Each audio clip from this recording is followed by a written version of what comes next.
പുതിയ തലമുറകൾ മുതിർന്നവരെ ബഹുമാനിക്കാൻ തയ്യാറാകുന്നില്ല. 2024 വിട പറയുമ്പോൾ മലയാള മനോരമ എന്ന് പറയുന്ന പത്രത്തിൽ പ്രത്യേകമായിട്ട് അവരെ അടയാളപ്പെടുത്തി 2024 ഏറ്റവും കൂടുതൽ ആളുകൾ അവരുടെ ജീവിതത്തിൽ കൊണ്ടുവന്നിട്ടുള്ള വാക്ക് ഏതാണ്, ഏറ്റവും കൂടുതൽ കൊണ്ടുവന്നിട്ടുള്ള മലയാളികൾ ഉപയോഗിച്ച പദപ്രയോഗം ഏതാണ്?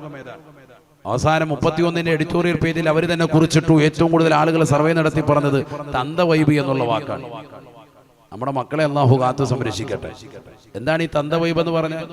മുതിർന്നതാകുന്ന ആളുകൾ 40, 45, 50 വയസ്സൊക്കെ ഉള്ളതാകുന്ന വാപ്പമാരുടെ പ്രായമുള്ള ആളുകളുടെ വാക്കുകളെ, നന്മയുടേതാകുന്ന ഉപദേശങ്ങളെ പരിപൂർണമായി തൃണവൽഗണിക്കുന്നതാകുന്ന പുതിയ തലമുറ ഉപയോഗിക്കുന്ന വാക്കാണിത്. അവഗണനയുടെ വാക്കാണ്. അതൊന്നും വലിയ വാപ്പാടെ അതൊന്നും മൈൻഡ് ചെയ്യണ്ട എന്ന അർത്ഥത്തിൽ പുതിയ തലമുറ ഇതിനൊക്കെ തള്ളിക്കളയാൻ തന്ത വൈബ്. അല്ലാഹു മളക്കാക്കുമാറാവട്ടെ. നമ്മളൊക്കെ ഇങ്ങനെ രസാനുഭൂതിയുള്ള ജീവിക്കുവാൻ നമ്മുടെ മക്കളൊന്നും അത്തരത്തിലാവൂല എന്ന് ചിന്തിക്കുന്നവരെ തെറ്റി. എല്ലാ മക്കളെയും ശ്രദ്ധിക്കണം, നല്ലതുപോലെ ശ്രദ്ധിക്കണം. അതാണ് പരിശുദ്ധ ഖുർആൻ നമ്മളെ പഠിപ്പിക്കുന്നത്. ഞാൻ നീട്ടിൽ നിർത്താണ്. 2 മിനിറ്റ് ശരിക്കും ശ്രദ്ധിക്കണേ. ശ്രദ്ധിക്കുന്നുണ്ടോ? ഒരൊറ്റ ആയത്തോട് കേട്ടോ, തുടക്കത്തിൽ ഓതി വെച്ചു. ബിസ്മില്ലാഹിർ റഹ്മാനിർ റഹീം. യാ അയ്യുഹല്ലദീന ആമനൂ ഇന്ന മിൻ അസ്വാജികും വഔലാദികും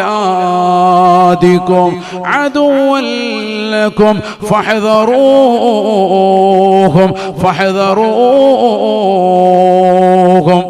പരിശുദ്ധമായ ഖുർആനിലൂടെ അല്ലാഹു ഓർമ്മപ്പെടുത്തുകയാണ്, അല്ലയോ സത്യവിശ്വാസികളെ, മുഅ്മിനീങ്ങളെ, ഇന്ന മിൻ അസ്വാജികും വഔലാദികും, തീർച്ചയായും നിങ്ങളുടെ ഇണകളിലും നിങ്ങളുടെ സന്താനങ്ങളിലുമുണ്ട്, അദുവല്ലക്കും, നിങ്ങളുടെ ശത്രുക്കളുണ്ട് എന്ന് വിശുദ്ധമായ ഖുർആൻ. നിങ്ങളുടെ ഇണകളിലും നിങ്ങളുടെ സന്താനങ്ങളിലും ശത്രുക്കളുണ്ട് പരിശുദ്ധ ഖുർആൻ പറയാണ്. അല്ലാഹു മളക്കാക്കുമാറാവട്ടെ. എന്ന് പറഞ്ഞാൽ എല്ലാ ഇണകളും സൽവൃത്തരായിക്കൊള്ളണമെന്നില്ല. ചില ഭർത്താക്കന്മാർ കള്ളുകൂടിയന്മാരായിട്ട് നിലകൊള്ളുന്നവരുണ്ട്, അല്ലേ? എത്രയോ സ്ത്രീകളാണ് പരാതി പറയുന്നത്.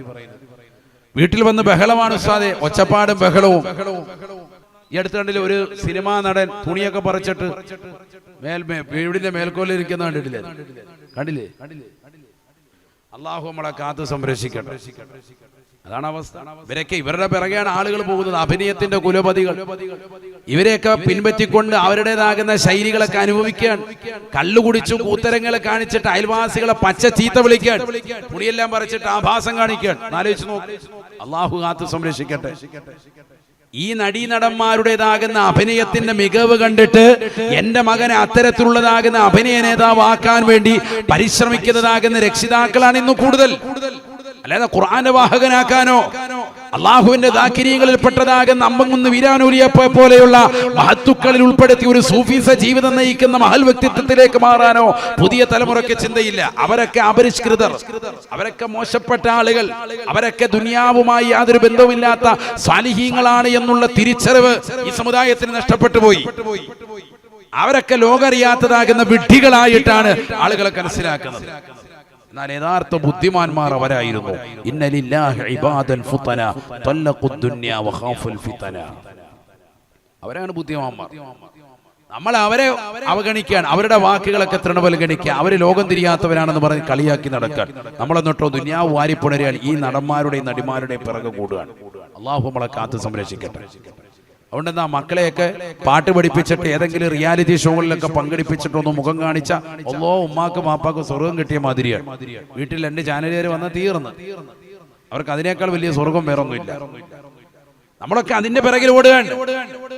മക്കളെ കൊണ്ട് എങ്ങനെയെങ്കിലും ദുനിയാവ് വെട്ടിപ്പിടിക്കണമെന്നുള്ള ഒരൊറ്റ ചിന്തയിലോടുകയാണ്. ദുനിയാവിന്റെ പിറകെ നെട്ടോട്ടം ഓടുകയാണ്, അതിന് പിറകെ ഓടുകയാണ്. അല്ലാഹു നമ്മളെ കാക്കുമാറാവട്ടെ. ആഖിറത്തിന് വേണ്ടി നമ്മൾ എന്ത് ചെയ്തു? ഒരു മകനെ ഹാഫിളാക്കാൻ കഴിഞ്ഞോ? ഒരു മകനെ ആലിമാക്കാൻ കഴിഞ്ഞോ? 4-5 മക്കളുള്ളതാകുന്ന ആളുകൾ ഈ സദസ്സിലില്ലേ? അല്ലാഹു സുബ്ഹാനഹു വ തആല നിങ്ങൾക്ക് നൽകിയ വർണ്ണമായ അനുഗ്രഹങ്ങൾ. എത്രയോ ആളുകൾ, കോടാനുകോടി ജനങ്ങൾ ഈ ലോകത്ത് കഴിഞ്ഞുപോയി. മക്കളില്ലാത്ത എത്രയോ പാവങ്ങൾ കഴിഞ്ഞു പോയിട്ടുണ്ട്. പടച്ച തമ്പുരാൻ നിങ്ങൾക്ക് നൽകിയതാകുന്ന മക്കളെ ഒരാളെയെങ്കിലും ആലിമാക്കാൻ, ഒരാളെയെങ്കിലും ഹാഫിളാക്കാൻ നിങ്ങൾക്ക് സാധിച്ചിട്ടുണ്ടോ? വേണ്ട, ഒരു ഹാഫിളിനെ, ഒരു ആലിമിനെ ദത്തെടുക്കാൻ, അവന്റെ കഫാലത്തെ ഏറ്റെടുക്കാൻ മഹാനായ സക്കരിയ നബി അലൈഹിസ്സലാം മറിയം ബീവി റളിയല്ലാഹു അൻഹയുടെ ചെലവ് ഏറ്റെടുത്തത് ഖുർആൻ പറയുന്നുണ്ട്. വഖഫലഹാ സക്കരിയ. സക്കരിയ നബി അലൈഹിസ്സലാം മറിയം ബീവി റളിയല്ലാഹു അൻഹയുടെ ചെലവ് പരിപൂർണമായി ഏറ്റെടുത്ത് ബൈത്തുൽ മുഖദ്ദസിന്റെ പരിസരത്ത് ഒരു മഠം നിർമ്മിച്ച് മറിയം ബീവി റളിയല്ലാഹു അൻഹയെ അതിൽ വസിപ്പിച്ച് കൃത്യമായി ഭക്ഷണം കൊടുത്തുകൊണ്ടിരുന്നു മഹാനായ സക്കരിയ നബി അലൈഹിസ്സലാം എന്ന് പരിശുദ്ധമായ ഖുർആൻ. ലോകത്താദ്യമായി കഫാലത്ത് എന്ന പദം പരിശുദ്ധമായ ഖുർആൻ അടയാളപ്പെടുത്തുന്നത് സക്കരിയ നബി അലൈഹിസ്സലാമിന്റെ വിഷയത്തിലാണ്. ആകയാൽ ആ ഒരു കഫാലത്ത് എന്ന് പറയുന്ന മഹനീയമായ പ്രക്രിയ ജീവിതത്തിൽ നടത്തി ഒരു മുത്തഅല്ലിമിനെയെങ്കിലും നെഞ്ചോട് ചേർത്ത് വെക്കാൻ എത്ര ആളുകൾക്ക് സാധിച്ചിട്ടുണ്ട്? നമ്മൾ മുഖേന ഒരു ഹാഫിദ് ഈ ലോകത്തുണ്ടായിട്ടുണ്ടോ? ആദരവായ റസൂലുള്ളാഹി സ്വല്ലല്ലാഹു അലൈഹി വസല്ലമ തങ്ങൾ ഖുർആൻ ഓതിക്കൊണ്ട് പറയുകയാണ്, തീർച്ചയായും സത്യവിശ്വാസികളെ, യാ അയ്യുഹല്ലദീന ആമനൂ, അല്ലയോ ഈമാനിന്റെ കാതലായ വിശ്വാസികളെ, ഇന്ന മിൻ അസ്വാജിക്കും വ ഔലാദിക്കും അദുവല്ലക്കും, നിങ്ങളിൽ പെട്ടതാകുന്ന മക്കൾ, നിങ്ങളുടെ മക്കളിൽ ചിലർ, നിങ്ങളുടെ ഭാര്യമാരിൽ ചിലർ നിങ്ങൾക്ക് എതിരായേക്കാം, നിങ്ങളുടെ ശത്രുക്കളാകാമെന്ന് വിശുദ്ധമായ ഖുർആൻ. നിങ്ങൾ അവർക്ക് ദീൻ കൊടുത്തില്ലെങ്കിൽ നിങ്ങൾക്കെതിരാവോ? അല്ലാഹു കാക്കുമാറാവട്ടെ. മക്കൾക്ക് ദീൻ പഠിപ്പിച്ചു കൊടുക്കണം. വകതിരിവത്തി എന്നതായ കുത്തിക്ക് ആദ്യമായി പഠിപ്പിച്ചു കൊടുക്കേണ്ടത് എന്ത്? ഹബീബായ റസൂലുള്ളാഹി സ്വല്ലല്ലാഹു അലൈഹി വസല്ലമ തങ്ങളെ കുറിച്ചാണെന്ന് ഫത്ഹുൽ മുഈനിൽ ഇമാം സൈനുദ്ദീൻ മഖ്ദൂം റളിയല്ലാഹു അൻഹു അടയാളപ്പെടുത്തുകയാണ്. നമുക്കൊരു നബിയുണ്ട്, നബിയുടെ പേര് മുഹമ്മദ് നബി സ്വല്ലല്ലാഹു അലൈഹി വസല്ലം. മക്കയിൽ ജനിച്ചു, മദീനയിൽ വഫാത്തായി എന്നുള്ളത് മക്കൾക്ക് ആദ്യമായി പഠിപ്പിച്ചു കൊടുക്കണം. വകതിരിവെത്തുമ്പോൾ ഒരു കുട്ടിക്ക് പഠിപ്പിക്കേണ്ടത് ആരെ കുറിച്ചാ? ഹബീബ് മുഹമ്മദ് മുസ്തഫ സ്വല്ലല്ലാഹു അലൈഹി വസല്ലം തങ്ങളെ കുറിച്ചാ. ഇമാം സൈനുദ്ദീൻ മഖ്ദൂം റളിയല്ലാഹു അൻഹു പരിശുദ്ധമായ ഫത്ഹുൽ മുഈൻ എഴുതി പഠിപ്പിക്കുകയാണ്. മനസ്സിലാക്കണം നമ്മൾ. അപ്പൊ കുട്ടികൾക്ക് ചെറുപ്പം മുതലേ തർബിയത്ത് കൊടുക്കണം. അവരെ നന്മയുടെ വക്താക്കളാക്കണം. തിന്മയിലേക്ക് പോകാതെ ശ്രദ്ധിക്കണം. ഹറാമായ തലത്തിലേക്ക് മക്കൾ പോകാൻ പാടില്ല. അവരെ നല്ലതുപോലെ ശ്രദ്ധിക്കണേ. കാരണം നിങ്ങളുടെ ശത്രുക്കളായി മാറാമെന്ന് വിശുദ്ധമായ ഖുർആൻ. നിങ്ങളുടെ ശത്രുക്കളായേക്കാം.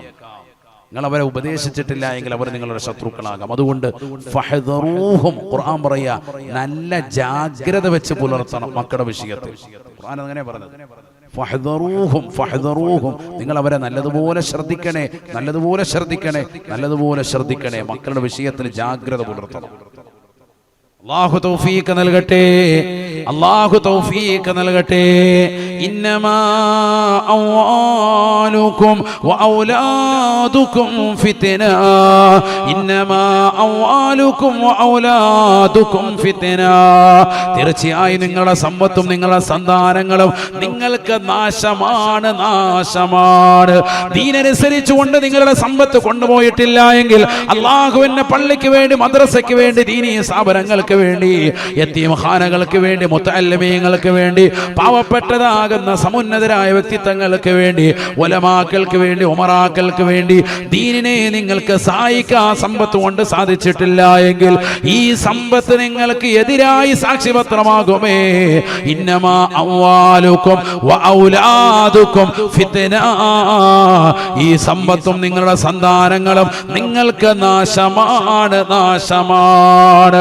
നാളെ പടച്ചറപ്പിന്റെ ദർബാറിൽ കത്തിച്ചൊലിക്കുന്ന സൂര്യനെ തലയ്ക്ക് മീതെ നിർത്തിക്കൊണ്ട് അല്ലാഹുവിന്റെ കോടതിയിൽ വിചാരണ ചെയ്യുമ്പോ നിങ്ങൾക്കെതിരായി സാക്ഷിപത്രമാകുമേ ഈ സമ്പത്തും ഈ സന്താനവുമെന്ന് വിശുദ്ധമായ ഖുർആൻ. അതുകൊണ്ടല്ലേ ആദരവായ റസൂലുള്ളാഹി സ്വല്ലല്ലാഹു അലൈഹി വസല്ലമ തങ്ങൾ സ്വഹാബത്തിനോട് ഓർമ്മപ്പെടുത്തുകയാണ്, ലികുല്ലി ഉമ്മത്തിൻ ഫിത്ന, ലികുല്ലി ഉമ്മത്തിൻ ഫിത്ന വഫിത്നതു ഉമ്മതി അൽമാൽ. എല്ലാ സമുദായത്തിനും നാശമുണ്ട് സാബ, എല്ലാ സമുദായത്തിനും നശിക്കാനുള്ള കാരണമുണ്ട് സാബ. എല്ലാ സമുദായത്തിനും നശീകരണത്തിലേക്ക് പോകാനുള്ള ഒരു വസ്തുവുണ്ട് സാബ. വഫിത്നതു ഉമ്മതി അൽമാൽ. വന്നാൽ എന്റെ സമുദായത്തിന്റെ നാശം അത് സമ്പത്ത് അധികരിക്കലാണ്. സമ്പത്ത് കൂടുമ്പോ മനുഷ്യൻ അല്ലാഹുവിനെ മറക്കുകയാണ്. സമ്പത്ത് കൂടുമ്പോ മനുഷ്യന് നമസ്കാരമില്ല.